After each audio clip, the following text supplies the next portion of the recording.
CM Revanth Reddy వ్యాఖ్యలతో అసెంబ్లీలోనే ఏడ్చేసిన సబితా ఇంద్రారెడ్డి. ఈసారి Telangana assembly సమావేశాలు బాగానే జరుగుతున్నాయి అని మీడియాలో రాగానే ఇక కాంగ్రెస్ ప్రభుత్వం మరింత జోరు పెంచింది. ఆ క్రమంలో చేస్తున్న వ్యాఖ్యలు ఒక్కోసారి శృతి మించి సమస్యలకు దారితీస్తున్నాయనే వాదన కూడా వినిపిస్తోంది. ఇవాళ సభ మొదలయ్యాక ద్రవ్య వినిమయ బిల్లును డిప్యూటీ సీఎం ఆర్థిక మంత్రి భట్టి విక్రమార్క సభలో ప్రవేశపెట్టారు. దానిపై చర్చ సంగతేమో కానీ పాలక ప్రతిపక్షం కొట్టుకోవడం ఒకటే తక్కువ అన్నట్లు పరిస్థితి మారిపోయింది. మొదట BRS MLA KTR, CM Revanth Reddy మధ్య మాటల యుద్ధం జరిగింది. ఆ తర్వాత అనుకోకుండా నేతల పార్టీ మార్పులపై చర్చ మొదలైంది. ఎమ్మెల్యే సబితా ఇంద్రారెడ్డిపై చర్చ వచ్చింది. దాంతో ఆమె స్పందించారు. కాంగ్రెస్ ఎమ్మెల్యేలను చూపిస్తూ అక్కడ ఉన్నవారు ఏ పార్టీ నుంచి వచ్చారో, ఏ పార్టీలో చేరారో చర్చిద్దాం. నన్నెందుకు టార్గెట్ చేశారు? నేనేం మోసం చేశాను? ఎవరిని ముంచాను? రేవంత్ రెడ్డిని కాంగ్రెస్ పార్టీలోకి రమ్మని ఆహ్వానించింది నేనే.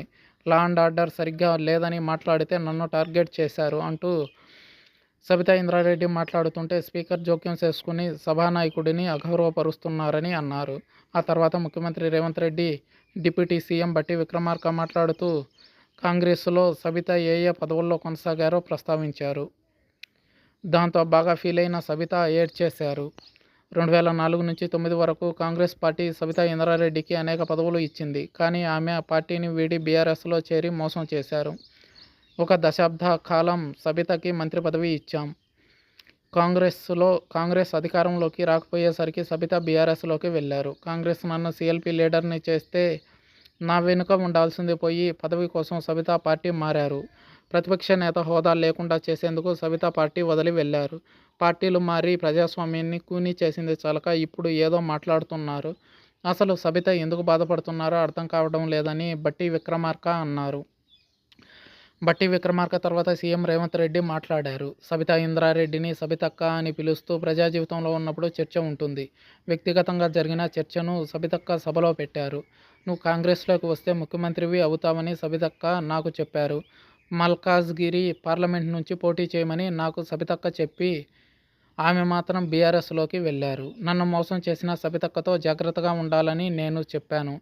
నేను చెప్పే మాట నిజమా కాదా అని సబితక్క గుండెపై చేయి వేసుకుని చెప్పాలి అన్న సీఎం రేవంత్ ఆ తర్వాత కొత్త గవర్నర్ని రిసీవ్ చేసుకోవడానికి వెళ్ళారు. అయితే సబిత చర్చ జరగడానికి కారణం కేటీఆరే అంటూ స్పీకర్ కేటీఆర్పై సీరియస్ అయ్యారు. ఇలా ఇవాళ అసెంబ్లీలో ఓ మహిళా ఎమ్మెల్యే ఏడ్చేసే పరిస్థితి వచ్చింది. ఇది ఎవరూ ఆశించేది కాదు, ఆహ్వానించేది కాదు. ఇది మంచి సంప్రదాయం అస్సలు కాదు. దీన్ని ప్రోత్సహించాల్సిన పనే లేదు. కానీ నేతలు కంట్రోల్ తప్పుతూ అదే పనిగా కౌంటర్లు వేసుకుంటూ చర్చ కంటే కౌంటర్లకే ప్రాధాన్యం ఎక్కువగా ఇస్తూ ఉండడం వల్ల ఇలాంటి పరిస్థితి వస్తుందనే టాక్ వినిపిస్తుంది. తెలంగాణ అసెంబ్లీ కూడా పక్కదావ పడుతుందేమో అని అంటున్నారు రాజకీయ విశ్లేషకులు.